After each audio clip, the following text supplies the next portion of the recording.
Hi, I'm Marina, and as you all know, I'm an exchange student from Uzbekistan. So that's why I chose a topic about the relationships between the United States and Central Asia.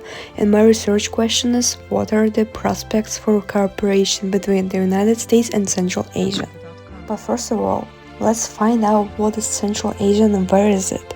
Central Asia is a sub-region of Asia that stretches from the Caspian Sea in the west to China and Mongolia in the east, and from Afghanistan and Iran in the south to Russia in the north. The region consists of the former Soviet republics of Kazakhstan, Kyrgyzstan, Tajikistan, Turkmenistan, and Uzbekistan.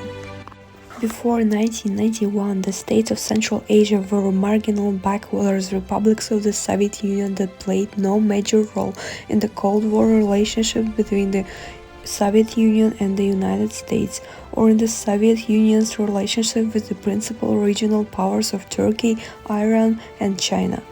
But in the 1990s, the dissolution of the Soviet Union consisted with the rediscovery of the energy resources of the Caspian Sea, attracting a range of international oil companies, including American majors, to the region. Eventually, the Caspian Basin became a point of tension in US-Russian relations. In addition, Central Asia emerged as a zone of conflict. Violent clashes erupted between ethnic groups in the region's Fergana Valley. Civil war in Tajikistan in 1992-1997 became entangled with war in Afghanistan. Faltering political and economic reforms and mounting social problems provided a fertile ground for the germination of radical groups, the infiltration of foreign Islamic networks, and the spawning of militant organizations like the Islamic Movement of Uzbekistan. The Islamic Movement of Uzbekistan first sought to overthrow the government of President Islam Karimov in Uzbekistan, later espoused greater ambitions for the creation of an Islamic Caliphate state across Central Asia, and eventually joined forces with the Taliban in Afghanistan.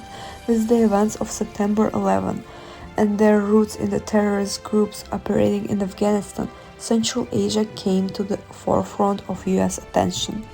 9/11 and the Afghan War temporarily drew attention to the strategic requirements of the war, leading to a rise in engagement with Uzbekistan.